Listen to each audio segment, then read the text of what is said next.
سوال نمبر 11۔ ناظرین، ایک مقام پر دجال کو دیوقامت اور بڑی جسامت والا انسان قرار دیا جاتا ہے جو لوہے کی زنجیروں میں مضبوطی سے جکڑا ہوا تھا، تو وہیں دوسری طرف دوسرے مقام پر اسے کمزور، غمگین یعنی اپنے کیے پر پچھتانے والا، کراہتا ہوا، قابل ترس انسان یا شخص قرار دیا جاتا ہے۔ روایات کے عکس آپ سکرین پر دیکھ سکتے ہیں اور آپ خود انہیں پڑھ سکتے ہیں۔ ناظرین، یہ بھی ایک غیر معمولی تضاد ہے جس کا جواب دینا ایسے لوگوں کے بس سے باہر ہے، لیکن یہ علماء دجال ایک رخ کو سرے سے چھپا دیتے ہیں اور صرف دوسرے رخ کو ہی سامنے لاتے ہیں کہ وہ ایک بہت بڑا دیوقامت انسان تھا۔ اس بات کی بھی حقیقت کیا ہے آگے اس کا کھل کی وضاحت ہو جائے گی، لیکن یہ لوگ ایسا اس لیے کرتے ہیں کیونکہ ان کو علم ہے کہ اگر اس کے کمزور ہونے اور کراہنے والی بات کو سامنے لایا جائے گا تو پھر اس طبقے نے، ان لوگوں نے اس سے ایسی باتیں منسوب کی ہوئی ہیں کہ وہ بڑے بڑے کام کرے گا جو اللہ کے کرنے والے ہیں۔ تو وہ کیسے کر سکتا ہے جو خود قابل ترس ہے، جو اپنی حالت کو ٹھیک نہیں کر سکتا، قابل ترس ہے، وہ کرا رہا ہے، چیخ رہا ہے اور وقع کر رہا ہے، وہ رب ہونے کا دعویٰ کیسے کر سکتا ہے؟ یوں اس سوال کا جواب یہ لوگ قیامت تک نہ دے سکتے تو سب سے بہتر انہیں یہی لگا کہ اس بات کو ہی چھپا دو، اس رخ کو چھپا دو، کیونکہ انہیں علم ہے کہ عام عوام ان کی محتاج ہے، وہ نہ ہی خود غور و فکر کرے گی اور نہ ہی ان لوگوں کا، اس طبقے کا یہ پول ان پر کھلے گا۔ اس لیے جتنا جی چاہے دھوکہ دو، عوام کو جتنا جی چاہے دھوکہ دو، کوئی پوچھنے والا نہیں، بلکہ الٹا لوگ تعریفیں ہی کریں گے کہ کتنے بڑے بڑے علماء ہیں جو دین کی خدمت کر رہے ہیں۔ لیکن حقیقت کیا ہے ناظرین؟ حقیقت آپ کے سامنے ہے اور جیسے سے آگے بڑھیں گے آپ کے رونگٹے کھڑے ہو جائیں گے، جن حقائق کا آگے چل کر آپ کو سامنا کرنا پڑے گا، جو حقائق کھل کر سامنے آئیں گے۔ اس طبقے کی حقیقت کیا ہے؟ سوال نمبر 12۔ قرآن میں اللہ سبحانہ وتعالی نے صراحت کے ساتھ واضح کر دیا کہ اللہ سبحانہ وتعالی نے الرحمن ہونے کے ناطے ہر انسان کے لیے ایک 1000 سال کی مدت کا تعین کر دیا، یعنی کوئی بھی انسان زیادہ سے زیادہ 1000 سال زندہ رہ سکتا ہے۔ اور ناظرین، اس کی وضاحت آگے چل کر قرآن کی آیات کی روشنی میں عیسیٰ ابن مریم علیہ السلام والے موضوع میں آئے گی۔ فی الحال ہم آگے بڑھیں گے، وہ یہ کہ جب کوئی بھی انسان 1000 سال سے زیادہ عمر نہیں پا سکتا، یعنی اپنی پیدائش سے اپنی وفات تک 1000 سال سے زیادہ مدت نہیں پا سکتا، تو سوال یہ پیدا ہوتا ہے کہ اگر دجال انسان ہے تو پھر اس کی عمر 1000 سال سے زیادہ کیسے ہو گئی؟ ایک طرف اللہ کہتا ہے کہ وہ اپنی سنت کے خلاف نہیں کرتا، اپنے قانون کے خلاف نہیں کرتا، اللہ الرحمن ہے، تو یہ کیسے ممکن ہے کہ اللہ اپنے ہی قانون اور سنت کے خلاف کرے اور اپنے الرحمن ہونے کی ہی نفی کر دے؟ پھر ناظرین، سوالات تو یہ پیدا ہوتے ہیں کہ اگر وہ وہاں ایک جزیرے میں قید تھا تو اسے قید کس نے، کب اور کیوں کیا؟ اگر یہ سب ایسا ہی تھا تو کیا اصحاب رسول کے اذہان میں یہ غیر معمولی سوالات پیدا نہ ہوئے؟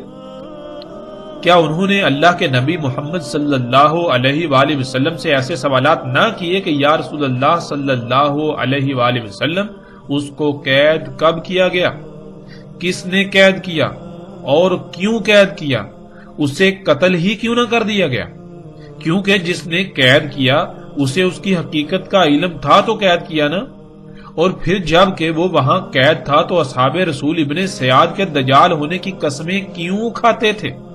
یعنی کہ جب صحابہ کرام کو یہ پتا ہے کہ دجال تو ایک جزیرے پر قید ہے جو کہ آخری دور میں نکلے گا، آزاد کیا جائے گا، تو اس کے باوجود وہ اپنی زندگیوں میں اس وقت ابن سیاد کے دجال ہونے پر قسمیں کیوں کھا رہے ہیں؟ پھر ابن سیاد تو یثرب میں ہی پیدا ہوا تھا، جسے آج یہ لوگ مدینہ کہتے ہیں، اور انہی کے سامنے پلا بڑا۔ کیا انہیں یہ سب علم نہیں تھا کہ دجال تو ایک جزیرے میں پہلے سے قید ہے اور دجال تو مدینہ اور مکہ میں داخل نہیں ہو سکتا، لیکن ابن سیاد مدینہ میں پیدا ہوا، اس کی موت ہوئی اور مکہ میں بھی آتا جاتا ہے۔ ناظرین، کیا کبھی آپ نے ان پہلوؤں پر غور کیا؟ کبھی آپ نے غور و فکر کیا، یا پھر آپ آنکھیں بند کر کے اسی علماء دجال طبقے کے پیچھے بھاگ رہے ہیں؟ یہ جدھر جدھر آپ کو لے جا رہے ہیں، آپ ان کے پیچھے ادھر ادھر چلے جا رہے ہیں اپنی آنکھیں بند کر کے۔ کیا کبھی آپ نے غور کیا اس کا انجام کیا ہوگا؟ آپ کس کا نقصان کر رہے ہیں؟ ناظرین، آپ کسی کا نقصان نہیں کر رہے، صرف اور صرف اپنا ہی نقصان کر رہے ہیں۔ جب وقت آئے گا تب سوائے پچھتاوے کے کچھ نہیں رہے گا۔ آج وقت ہے، خدارا اپنی آنکھیں کھولیے، ورنہ بعد میں ہلاکت کے سوا کچھ سامنے نہیں آئے گا۔ آگے بڑھتے ہیں ناظرین، سوال نمبر 13۔ ناظرین، جب یہ واقعہ مدینہ کا ہے اور ایسے موقع کا ہے جب مدینہ کے تقریباً تمام انصار و مہاجرین موجود تھے، تو کیا صرف فاطمہ بنت قیس ہی ایسی تھی کہ جن کو یہ روایت یاد رہی؟ حالانکہ یہ تو ایک ایسا واقعہ تھا جو نہایت عجیب و غریب تھا، اور اس کو کبار اصحاب رسول کو ضرور بیان کرنا چاہیے تھا، لیکن ہمیں ایسا کچھ نہیں ملتا۔ صرف ایک ہی عورت سے یہ واقعہ منسوب ہمیں ملتا ہے۔ آخر اس کی وجہ کیا ہے؟ سوال نمبر 14۔ سوال یہ پیدا ہوتا ہے کہ جب جساسہ دجال کے لیے جاسوسی کرتا تھا، جس سے ثابت ہوتا ہے کہ دجال خبروں کے لیے جساسہ کا محتاج تھا، تو پھر دجال نے جو سوالات کیے وہ تمام کی تمام خبریں جن کا تعلق قطعی غیب سے تھا، ان کا علم اسے کس طرح ہو گیا؟ جیسا کہ ایسے نظریات سے تو بالکل واضح ہو جاتا ہے کہ ایسے تمام کے تمام لوگوں کے نزدیک جو دجال کو ایک معین شخصیت اور وہاں جزیرے پر قید سمجھتے ہیں، ان کے نزدیک ایک شخص جو کہ دجال ہے وہ بھی علم غیب رکھتا ہے، علم غیب رکھتا تھا۔ تو دوسری طرف انہی لوگوں کا عقیدہ یہ ہے کہ غیب کا علم اللہ کے سوا کسی کو نہیں، تو پھر دجال جب کہ ایک انسان ہے تو اسے غیب کا علم کہاں سے ہو گیا؟ قرآن میں تو اللہ سبحانہ و تعالیٰ نے واضح کر دیا بالکل صراحت کے ساتھ کہ اللہ صرف اپنے چنیدہ رسولوں پر غیب میں سے کچھ ظاہر کرتا ہے۔ تو کیا دجال اللہ کا رسول ٹھہرا؟ کیا ناظرین کسی کے پاس اس سوال کا جواب ہے؟ خواہ کچھ بھی ہو جائے، کوئی بھی ایسا شخص جو دجال کے ایک انسان ہونے کا دعوے دار ہے، اس عقیدے نظریے پر ڈٹا ہوا ہے، قائم ہے، وہ اس سوال کا جواب نہیں دے سکتا۔ وہ قرآن کا کفر کر رہا ہے، اللہ کی آیات کا کفر کر رہا ہے، اللہ کے کلام قرآن کا الحکیم ہونے کا کفر کر رہا ہے۔ پھر ناظرین سوال نمبر 15۔ جب دجال کو سب علم ہے کہ وہ رب نہیں ہے، رب اللہ ہی ہے، اس کا انجام کیا ہے، تو اس کے باوجود وہ رب ہونے کا دعویٰ کیسے کر سکتا ہے؟ پھر ناظرین سب سے بڑی بات تو یہ ہے کہ رب کے معنی کیا ہے؟ ہمارا رب کون ہے؟ ہمارا رب اللہ ہے، یعنی ہمارا رب اللہ ہے تو اللہ ہمارا رب کیسے ہے؟ کیا اللہ نے کبھی زبان سے کہا جی میں تمہارا رب ہوں؟ رب تو کہتے ہیں وہ ذات جو کسی شے جب اس کا وجود نہیں ہوتا اسے وجود دیتی ہے، پھر اس کی تمام تر ضروریات اسے خلق کر کے مہیا کرتی ہے۔ کیا اس کے لیے فائدہ مند ہے، کیا نقصان دہ ہے؟ اس کے سواری کے ذرائع، اس کے کھانے پینے کی تمام حاجات، اس کی ضروریات پوری کرتی ہے وہ ذات، نہ کہ صرف زبان سے یہ کہنا جی میں تمہارا رب ہوں۔ آگے ناظرین سوال نمبر 16۔ جب دجال کو یہ بھی پہلے سے علم ہے کہ اسے مدینہ میں داخل نہیں ہونے دیا جائے گا، جیسا کہ جو ان لوگوں نے تراجم کیے ہوئے ان تراجم میں بالکل واضح ہے کہ دجال کو یہ علم ہے، دجال خود کہتا ہے کہ مجھے مدینہ میں داخل نہیں ہونے دیا جائے گا، مدینہ کے ہر رستے پر ملائکہ مامور ہوں گے، تو علم ہونے کے باوجود دجال مدینہ جانے کی کوشش کیوں کرے گا؟ یعنی ناظرین اگر آپ کو یہ یقین ہو، آپ کو پہلے سے یہ بتا دیا جائے کہ آپ یہ کام نہیں کر سکتے، یہ ممکن نہیں، اور آپ خود تسلیم کر رہے ہوں کہ آپ یہ کام نہیں کر سکتے، آپ خود تسلیم کر، اس کے باوجود آپ وہی کام کیوں کریں گے؟ کیا اس کا کوئی جواب ہے؟ سوال نمبر 17۔ جساسہ نے اس جزیرے پر موجود محل میں جانے کو کہا جس میں دجال قید تھا۔ یہاں سوال یہ پیدا ہوتا ہے کہ کیا کسی جزیرے پر تعمیر شدہ محل موجود ہے؟ اور پھر یہ بھی نہیں کہا جا سکتا کہ اللہ نے اس محل کو دنیا کے انسانوں سے چھپا کر رکھا ہے، کیونکہ اصل بات تو یہ سامنے آتی ہے کہ اس جزیرے تک کسی کی رسائی نہیں، اور اگر کسی کی رسائی ہو جائے تو وہ نہ صرف اس محل کو دیکھ سکتا ہے بلکہ اس میں داخل بھی ہو سکتا ہے۔ جیسے وہ لوگ جو اس جہاز میں سوار تھے اور اس جزیرے تک پہنچ گئے، اور آج زمین کا ایک ایک انچ ایسا نہیں ہے کہ جو انسان کی نظروں کے سامنے نہ ہو۔ اوپر سیٹلائٹ گھوم رہی ہے جو پل پل پوری زمین کے انگ انگ کی تصاویر بنا رہی ہے، اور اسی سیٹلائٹ کے بنائے ہوئے نقشے کو نہ صرف آج لوگ دیکھتے ہیں، استعمال کرتے ہیں، بلکہ وہ دنیا کا واحد مصدقہ ترین نقشہ ہے جسے گوگل ارتھ کا نام دیا جاتا ہے۔ سمندروں میں کوئی چھوٹے سے چھوٹا بھی جزیرہ ایسا نہیں ہے جس پر آج انسان جا نہ چکا ہو۔ اس کے باوجود نہ ہی کوئی ایسا محل کہیں ملتا ہے، اور نہ ہی کوئی ایسا شخص، اور نہ ہی کوئی ایسا جانور جسے جساسا کا نام دیا گیا۔ تو ناظرین، آخر ایسا کیوں؟ آخر وہ جزیرہ آج کہاں گیا؟ وہ محل کہاں گیا؟ اور اس میں قید دجال کہاں گیا؟ آج جب کوئی ایسا محل کہیں موجود ہی نہیں، اور اگر تھا تو پھر بغیر کسی شک و شبے کے ظاہر ہے محل تباہ ہو چکا، اور دجال نہ جانے کب کا آزاد ہو چکا۔ اور پھر حقیقت اگر یہی ہے تو پھر وہ دجال کہاں گیا؟ وہ دجال تو پھر آ کر بھی جا چکا، تو پھر کس دجال کا آج بھی انتظار کیا جا رہا ہے؟ اس روایت کی بنیاد پر دجال کو انسان ثابت کرنے اور انسان ہونے کا عقیدہ رکھنے والوں کی بھی حقیقت کھل کر آشکار ہو جاتی ہے کہ وہ محض نہ صرف خود کو دھوکے میں مبتلا کیے ہوئے ہیں بلکہ اکثریت کو بھی اسی دھوکے میں مبتلا کر کے ان کی دنیا اور آخرت تباہ کر رہے ہیں۔ ناظرین، اس روایت پر مزید کئی سوالات پیدا ہوتے ہیں اور اعتراضات سامنے آتے ہیں جن کی تعداد بہت زیادہ ہے، لیکن ہم صرف انہی سوالات پر اکتفا کرتے ہیں۔ یہ ایسے اعتراضات ہیں، ایسے سوالات ہیں کہ ان کو دور کرنا ناممکن ہے، ان کے جوابات دینا ناممکن ہے۔ روایت کی صحت کو کوئی ایک ہی اعتراض مشکوک بنا دیتا ہے، لیکن اس میں تو درجنوں لاجواب اعتراضات ہیں۔ تو یہ روایت کیسے قابل تسلیم کہی جا سکتی ہے یا تسلیم کی جا سکتی ہے؟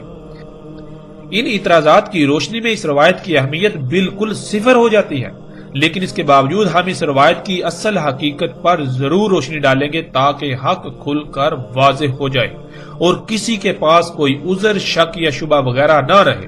کوئی یہ نہ کہے کہ انہوں نے ان اعتراضات کی بنیاد پر اس روایت کو بالکل سرے پر کر دیا، ایک سائڈ پر کر دیا، کیونکہ ان کے پاس اصل بات کا جواب نہیں تھا۔ یعنی کہ ہم کسی کے پاس الحمدللہ ایسا کوئی بہانہ بھی نہیں رہنے دیں گے۔ ناظرین، جن جن کتب میں یہ روایت بیان کی گئی ہے، جب ان تمام مقامات کو سامنے رکھا جائے اور اگر اللہ سبحانہ و تعالیٰ کی طرف سے خالص علم حاصل ہو تو اس کو سمجھنے میں رائے برابر بھی مشکل پیش نہیں آتی۔ لیکن افسوس کی بات تو یہ ہے کہ ہم اللہ سبحانہ و تعالیٰ سے رجوع کرنے کے بجائے اپنی خواہشات کی تکمیل میں ساری محنت ضائع کرتے ہیں۔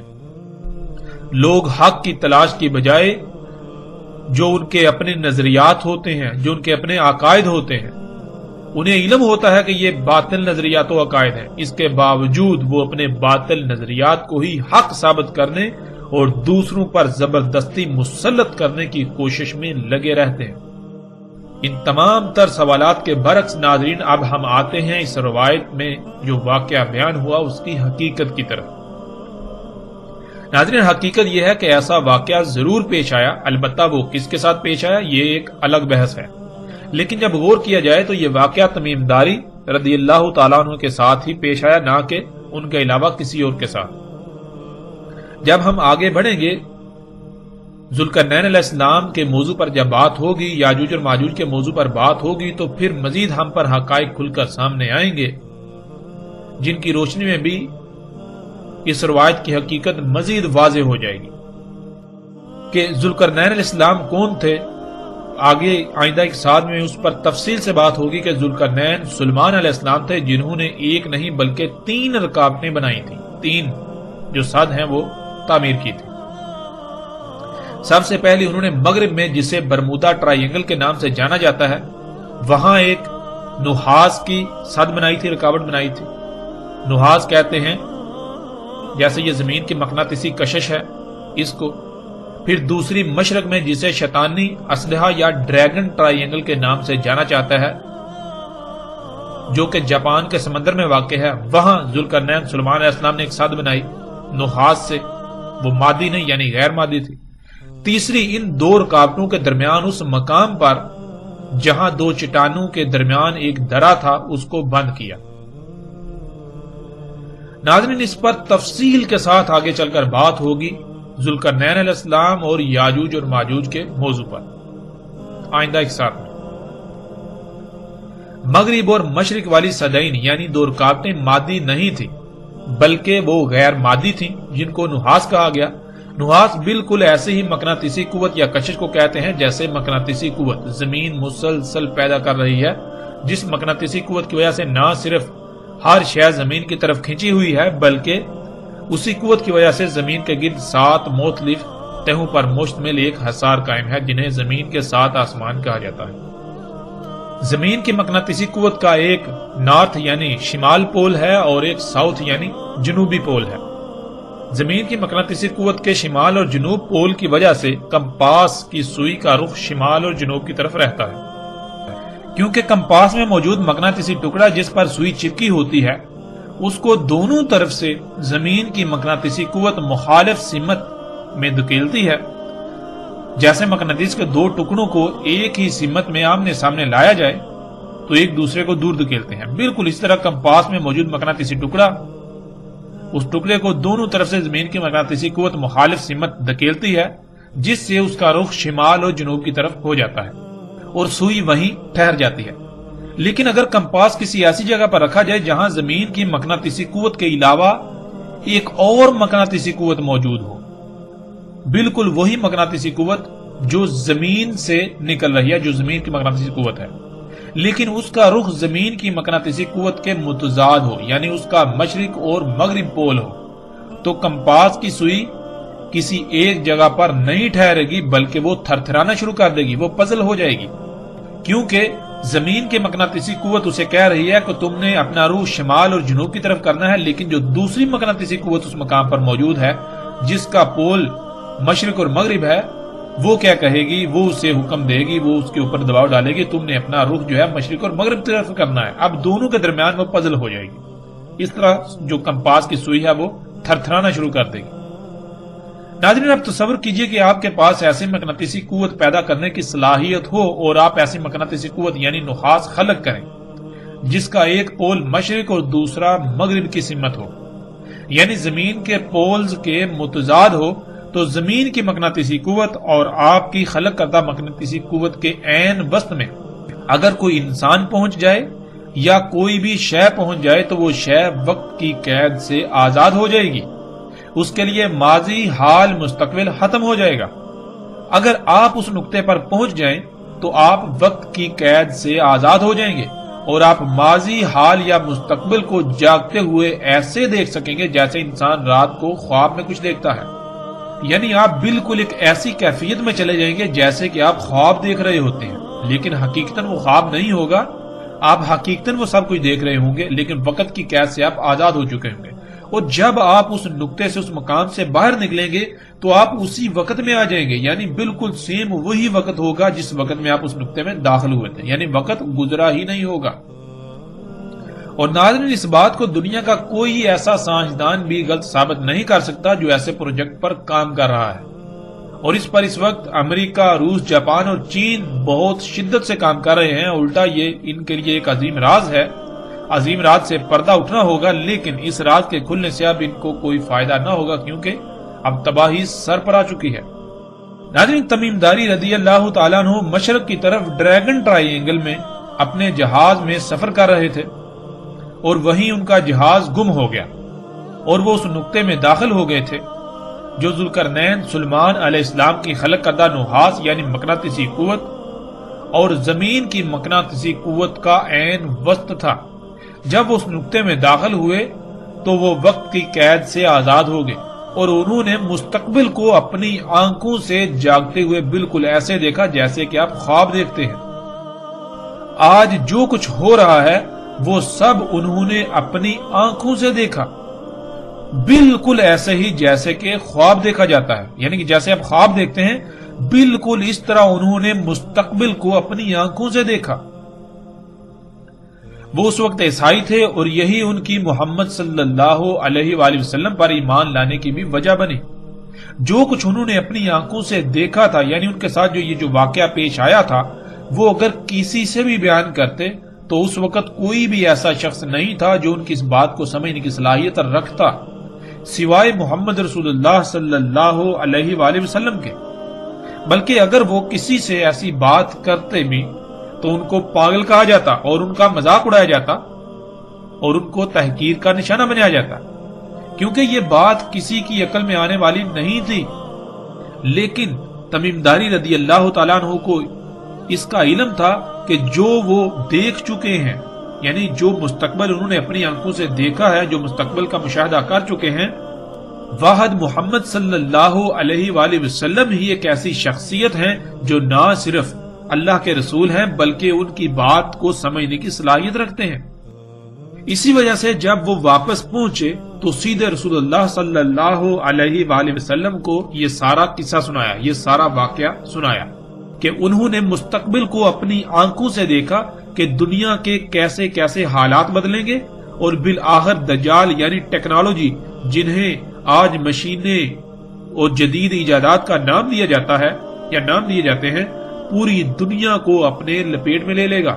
یہ اشیاء، یہ جو دجال ہے، پوری دنیا کو اپنے لپیٹ میں لے لے گا۔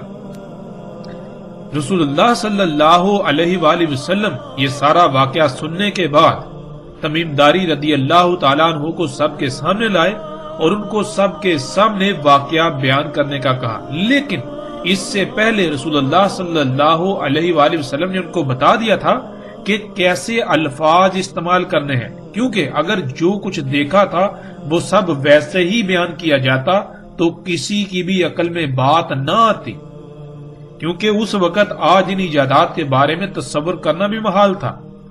اس لیے اس سارے واقعے کو کیسے بیان کرنا ہے، کیسے الفاظ استعمال کرنے ہیں، رسول اللہ صلی اللہ علیہ وآلہ وسلم نے وہ تمام الفاظ تمیم داری رضی اللہ تعالیٰ عنہ کو بتائے، یعنی کہ بالکل ایسے ہی جیسے کہ ماضی میں بہت کچھ ہوا، بہت بڑے بڑے واقعات ہوئے، لیکن قرآن میں اللہ سبحانہ و تعالیٰ نے ان واقعات کو اپنے الفاظ میں بیان کیا۔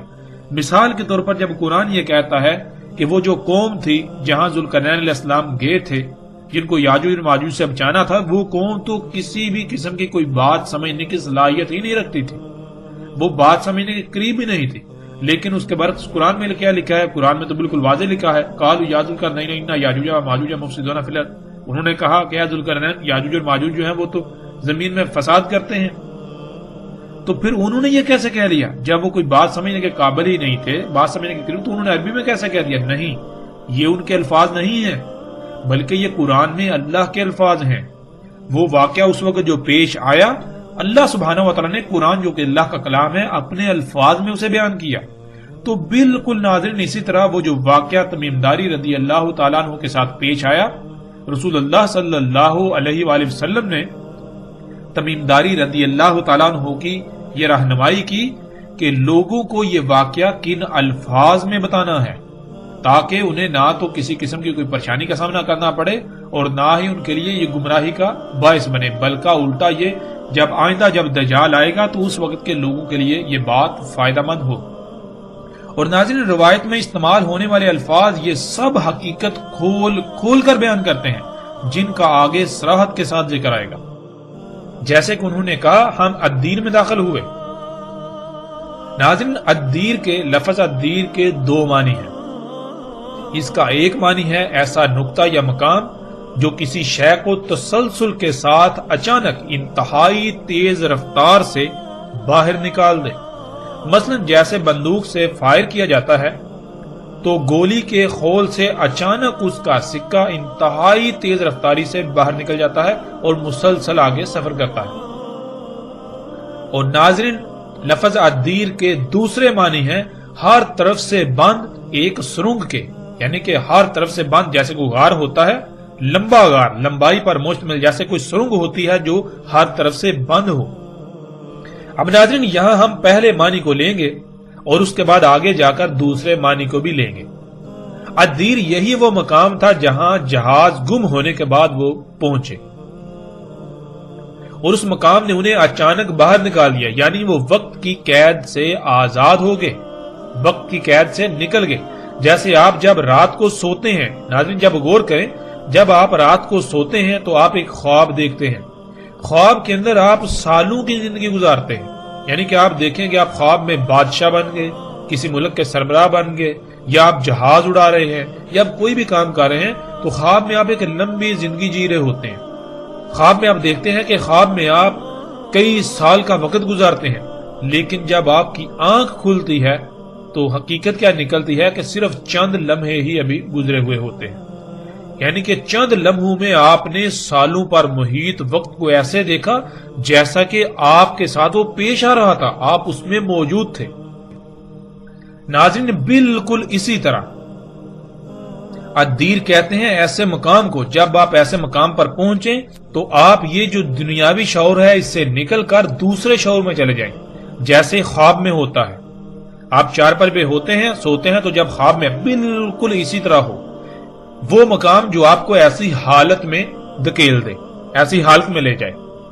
تو ناظرین تمیم داری رضی اللہ تعالیٰ عنہ جب جہاز کے گم ہونے کے بعد اس مقام پر پہنچے تو وہ وقت کی قید سے آزاد ہو گئے، یعنی کہ جیسے آپ خواب دیکھتے ہیں بالکل اسی طرح انہوں نے مستقبل کو اپنی آنکھوں سے دیکھا، بالکل ایسے دیکھا جیسے کہ اسی وقت میں وہ موجود ہیں، یعنی جیسے آپ خواب دیکھتے ہیں بالکل عین اسی طرح انہوں نے مستقبل میں آنے والے تمام حالات و واقعات کو دیکھا۔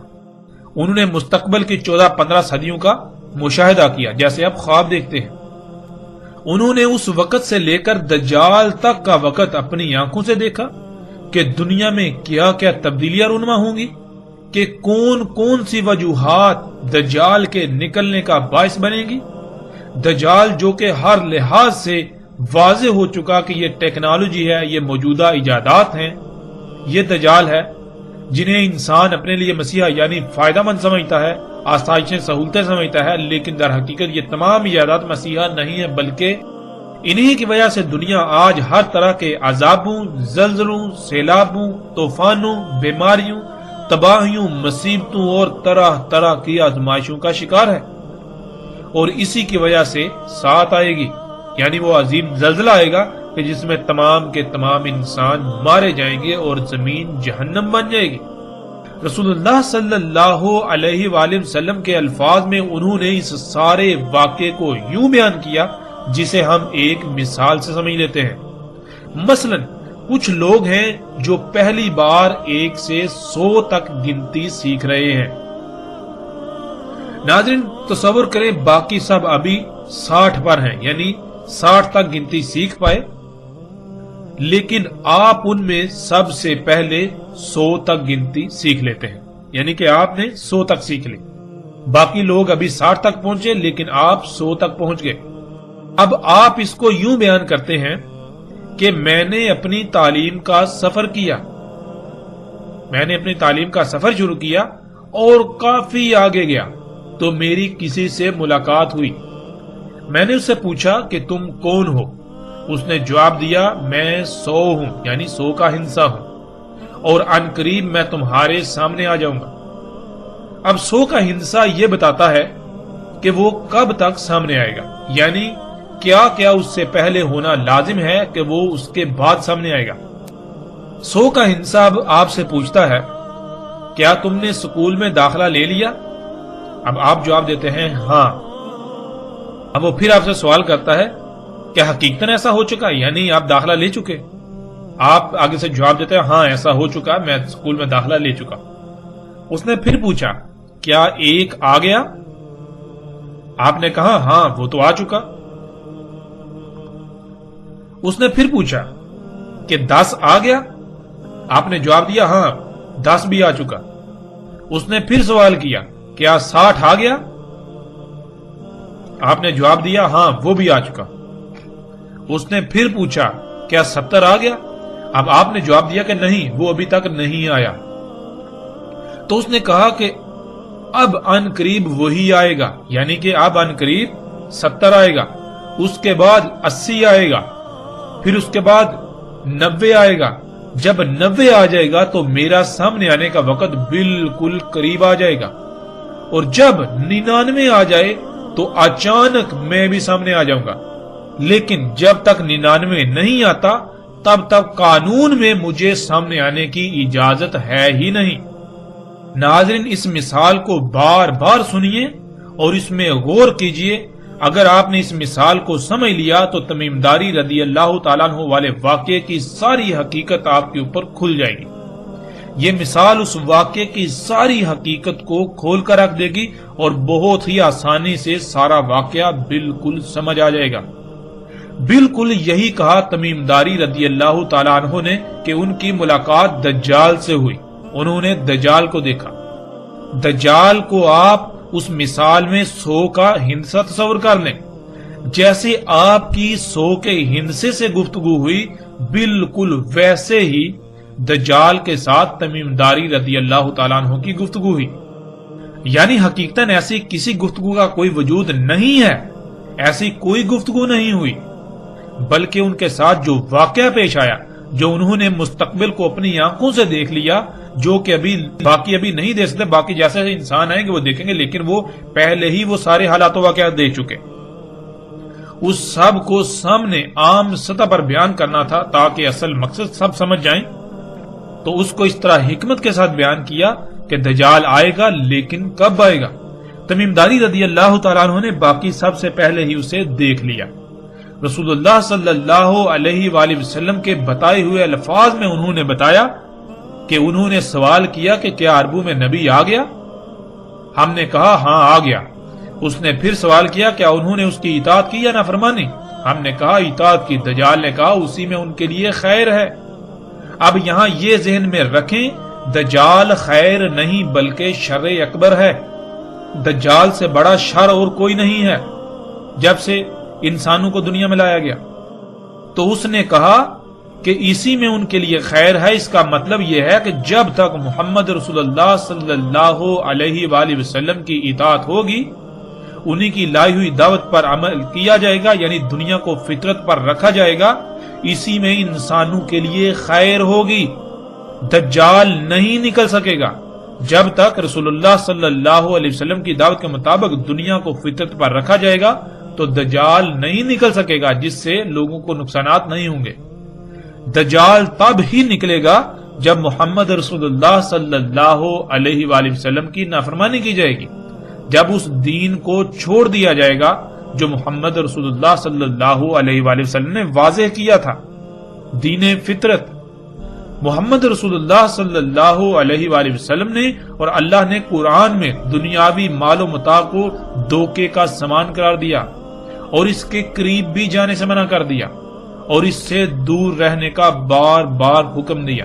جب تک انسان ایسا کریں گے تب تک وہ اس دنیاوی مال و متاع کے دجل سے بچے رہیں گے، اور جب وہ اس کے پیچھے پڑیں گے تو ایسے دجال کا شکار ہوں گے کہ حق کو سمجھنا ناممکن کے قریب تر ہو جائے گا۔ دنیا میں آنے کا مقصد کیا ہے؟ سب کے نزدیک دنیاوی مال و متاع، جس کو اللہ نے قرآن میں دھوکہ کہا، اسی کا حصول بن جائے گا۔ رسول اللہ صلی اللہ علیہ وآلہ وسلم نے بتا دیا تھا کہ کب تک ان کی اطاعت کی جائے گی، جیسے کہ اطاعت کرنے کا حق ہے۔ اس کے لیے محمد رسول اللہ صلی اللہ علیہ وآلہ وسلم نے کہا تھا کہ خلافت علی منہاج نبوہ رہے گی 30 سال، پھر اس کے بعد جو کچھ ہوگا وہ بھی بیان کر دیا۔ اب آپ سے سوال یہ ہے کہ اگر آج تک پوری دنیا میں خلافت علی منہاج نبوت قائم رہتی تو کیا دنیا کی آج یہ حالت ہوتی؟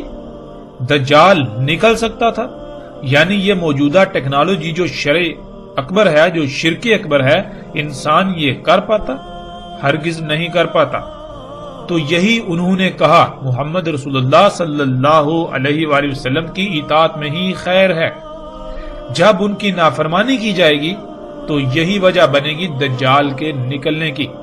پھر اسی طرح بتدریج جو سوال انہوں نے بیان کیے کہ دجال نے ان سے پوچھا کہ فلاں ہو گیا اور فلاں ہو گیا، تو اس کا مطلب یہ تھا کہ دجال کے آنے سے پہلے فلاں کچھ ہوگا، جب تک وہ نہیں ہوگا تب تک دجال نہیں نکل سکتا۔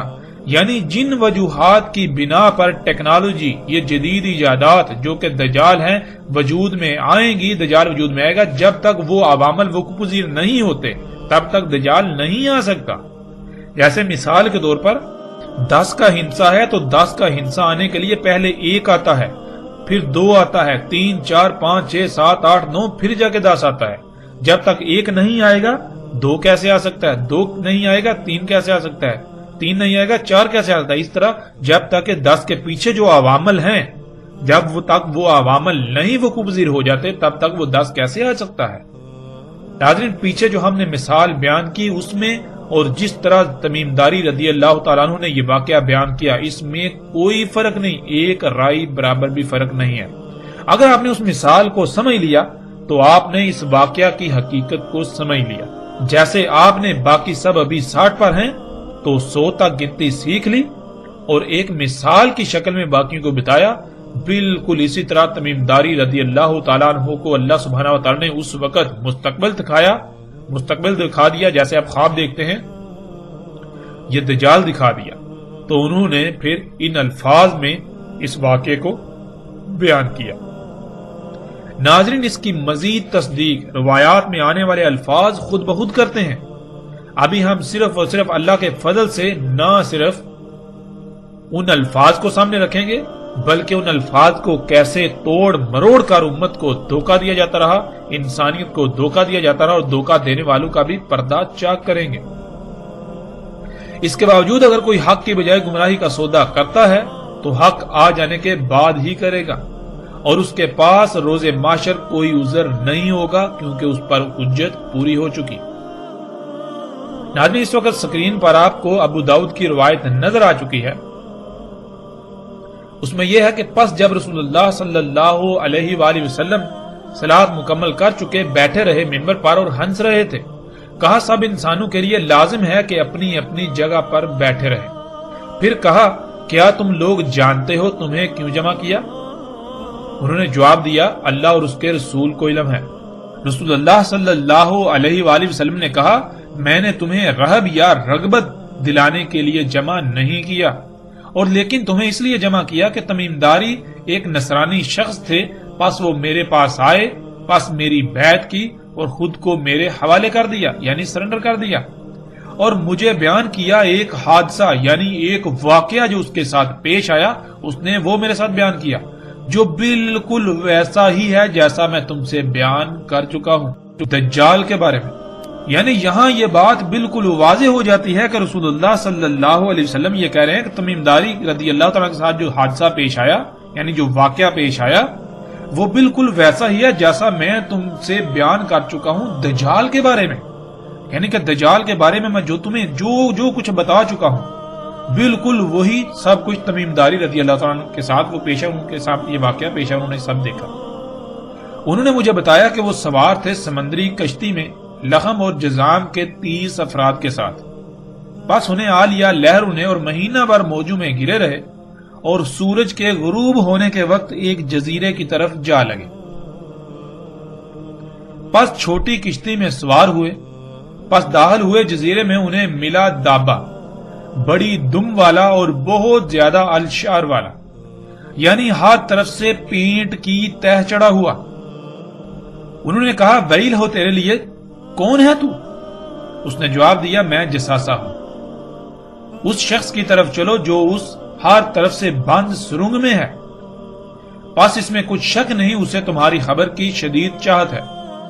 کہا جب ہم نے اس سے اس شخص کا سنا تو ہم ڈر گئے کہ وہ شیطان ہوگا، ہم جلدی سے چلے حتیٰ کہ ہم داخل ہوئے ہر طرف سے بند سرنگ میں، یعنی اس ادیر میں، پس تب ہم نے دیکھے اس میں اعظم و انسان۔ ناظرین، لفظ انسان کے نیچے 2 زیریں ہیں، اور یہ عربی کا اصول ہے کہ جب بھی کسی لفظ کے نیچے 2 زیریں آتی ہیں تو وہ جمع کا صیغہ بن جاتا ہے، اس میں پھیلاؤ آ جاتا ہے، جس کے معنی ایک نہیں زیادہ انسانوں کے ہیں۔ اور اعظموں کا مادہ عین زوئے میم یعنی عظامہ ہے، جس کے معنی ہڈی کے ہیں۔ ہڈی میں قوت، سختی اور مضبوطی پائی جاتی ہے، اور ہڈی جسم میں پائی جاتی ہے۔ اگر جسم سے تمام کی تمام ہڈی نکال لی جائے تو جسم بے وقت و بے حیثیت ہو جاتا ہے۔ اعظم انسان کہتے ہیں ایسے انسانوں کو جو غیر معمولی قوت، طاقت، سختی، مضبوطی کے حامل ہوں۔ اگر ان انسانوں کو نکال دیا جائے تو پیچھے باقی انسانوں کی اہمیت و حیثیت بالکل ایسی رہ جائے گی جیسے جسم سے تمام کی تمام ہڈی نکال لی جائے، جیسے جسم سے تمام کی تمام ہڈی نکال لینے کے بعد جسم کی اہمیت و حیثیت رہ جاتی ہے۔ اور ناظرین، لفظ انسان کے معنی کیا ہے؟ لفظ انسان کے معنی ہے بھولا ہوا، یعنی جو اپنی ہی حقیقت کو، اپنے ہی آپ کو بھولا ہوا ہے۔ مثال کے طور پر آپ سے پوچھا جائے کہ آپ کون ہیں، آپ کیا ہیں، تو آپ یہ جو بشری وجود ہے، یہ جو مادی وجود ہے، اسے ہی اپنی حقیقت سمجھنا شروع کرا، آپ کہیں کہ یہ میں ہوں۔ اب ناظرین غور کریں، جب آپ کہتے ہیں میرے ہاتھ، میرے پاؤں، میرا ناک، میرے کان، میرا سر، یعنی میرا جسم، جب ناظرین یہ جسم میرا ہے تو وہ کون ہے جو یہ کہہ رہا ہے میرا، جو میں کہہ رہا ہے؟ آخر وہ بھی تو کوئی ہے نا جس کا یہ جسم ہے۔ پھر وہ میں جب نکل جاتی ہے تو یہ جسم بالکل بے بنیاد ہو جاتا ہے، یہ مٹی بن جاتا ہے۔ وہ میں کون ہے؟ وہ میں ہی اصل ہے اور اس کو بھول گئے، اس لیے انسان کہا جاتا ہے۔ انسان کہتا ہے جو اپنے ہی آپ کو بھولا ہوا ہے، اپنی ہی حقیقت کو بھولا ہوا ہے۔ تو اعظم انسان ایسے بھولے ہوئے کہ اگر ان کو نکال دیا جائے تو پیچھے بھولے ہوئے کی کوئی اہمیت و حیثیت رہے گی ہی نہیں، یعنی پیچھے بھولے ہوئے کی اہمیت ایسی رہ جائے گی جیسے کہ جسم سے ہڈی نکال لی جائے تو جسم کی جو اہمیت و حیثیت رہ جاتی ہے۔ کہا اس نے میں جساسا ہوں، اس محل میں چلے جاؤ۔ پس جب میں اس میں گیا تب وہاں شخص تھا جو اپنی نرم مواد والی سیٹ پر، کرسی پر لوہے والے پٹوں میں بہنے کی طرح دوڑتا ہوا، جیسے جانور جنسی حاجت پوری کرنے کے لیے مادہ پر سوار ہوتا ہے، اس طرح آسمان اور زمین کے درمیان کر رہا تھا۔ یعنی بہنے کی طرح دوڑتا ہوا آتا تھا اور اپنی اگلی ٹانگیں اٹھا کر آسمان پر چڑھ جاتا، آسمان پر سوار ہو جاتا اور پھر اسی طرح واپس زمین پر اتر آتا تھا۔ پوچھا اس سے کون ہے تو؟ پس اس نے جواب دیا میں دجال ہوں۔ ناظرین، روایات سے یہ بات ثابت شدہ ہے کہ بعض صحابہ رضوان اللہ نے کہا کہ جساسہ وہی دابہ ہے جس کا ذکر قرآن میں ہے، یعنی زمین سے نکلنے والا انسان کا خلق کردہ دابہ۔ اور آگے دابہ کے موضوع پر تفصیل سے بات آئے گی کہ دابہ کیا ہے۔ اور روایت میں یہ بھی بات بالکل واضح ہے کہ انہوں نے کہا کہ ان کی ملاقات دابہ سے ہوئی، اس کی باری برکم دم اور کثیر و شر تھے اس پر۔ الشر کے معنی ہم ناظرین گزشتہ ایک ساتھ میں جان چکے ہیں۔ الشر کہتے ہیں اس مواد کو جس مواد سے آپ کے جسم پر بال وجود میں آتے ہیں، آپ کے جسم پر ناخن وجود میں آتے ہیں، جسے آج لچکدار پلاسٹک یعنی نائلون، اسفلٹ، پینٹ وغیرہ کا نام دیا جاتا ہے۔ اسی سے فوم سمیت ہزاروں مصنوعات تیار کی جاتی ہیں۔ اگر کسی بھی قسم کا کوئی شک رہے تو ایک روایت میں رسول اللہ صلی اللہ علیہ وآلہ وسلم کے الفاظ موجود ہیں آخری زمانے میں ہونے والی بارشوں کے حوالے سے، جسے آپ سکرین پر دیکھ سکتے ہیں۔ رسول اللہ صلی اللہ علیہ وآلہ وسلم نے کہا نہیں قائم ہوگی ساتھ حتیٰ کہ بارشیں ہوں گی، ان میں سے نہیں بچے گا کوئی گارے کا گھر سوائے اس کے جو الشر کے بنے ہوئے ہوں گے۔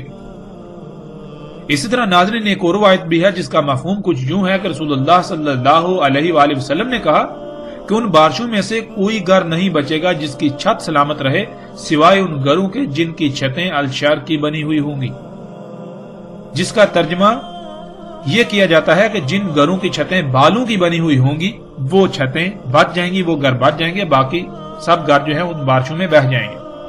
ناظرین، اب کوئی بھی عقل رکھنے والا انسان یہ تسلیم نہیں کر سکتا کہ بالوں کی چھتیں بن سکتی ہیں، یعنی ان بالوں کی چھتیں جو جسم پر اگتے ہیں۔ لیکن جب ہم عربی کو عربی سمجھیں تو ہم پر واضح ہو جائے گا کہ الشر اس مواد کو کہتے ہیں جس سے بال وجود میں آتے ہیں، اور اسی مواد سے آج پوری دنیا میں چھتیں بنائی جا رہی ہیں جن پر بارشیں اثر انداز نہیں ہوتی۔ جیسا کہ گزشتہ ساتھ میں یہ بات واضح ہو چکی ہے کہ خام تیل سے بننے والی مصنوعات سے چھتیں بھی بنائی جا رہی ہیں۔ یہ دابہ ہوائی جہاز تھا، اور گزشتہ ایک ساتھ میں دجال کے حمار پر بھی اس کی بات ہو چکی، مختصراً اس پر بات ہو چکی۔ جیسے ہم آگے بڑھیں گے، جب دابے کا موضوع آئے گا، دابا من الارض یا دابا فی الارض والا، تو اس میں تفصیل کے ساتھ یہ بات واضح ہو جائے گی کہ دابا کیا ہے۔ وہ دابا جس سے تمیم داری رضی اللہ تعالیٰ عنہ کی ملاقات ہوئی، وہ یہ ہوائی جہاز تھا جس کی باری برکم دم اور اس پر کثیر و شر یعنی ہر طرف سے پینٹ چڑھا ہوا تھا، پینٹ ہوا تھا۔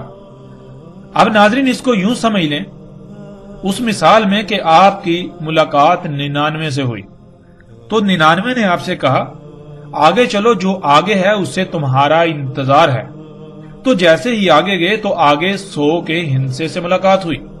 بالکل اسی طرح جب انہوں نے ہوائی جہاز دیکھا تو اس نے کہا اس عدیر یعنی اس ہر طرف سے بند سرنگ میں داخل ہو جاؤ۔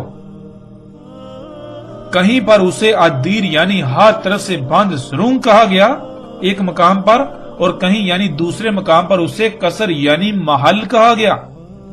جہاز میں جب آپ داخل ہوں تو آپ حیران رہ جائیں گے کہ جہاز حقیقتاً نہ صرف عدیر ہے یعنی ایک ایسی سرنگ ہے جو ہر طرف سے بند ہے، اور وہ سرنگ اندر سے ایک محل کا منظر پیش کرتی ہے، بلکہ وہ سرنگ اندر سے محل کا منظر پیش کرتی ہے۔ جب وہ اس دیر یعنی محل نما ہر طرف سے بند سرنگ میں داخل ہوئے تو انہوں نے جو دیکھا اس کے بارے میں کئی طرح کے الفاظ آئے ہیں، اور وہ سب کے سب اپنی جگہ پر بالکل ٹھیک ہیں۔ اب سب سے پہلے ہم یہ دیکھتے ہیں کہ آج تک ان الفاظ کو کیسے بیان کیا گیا جو اندر موجود انسان کے بارے میں استعمال کیے گئے۔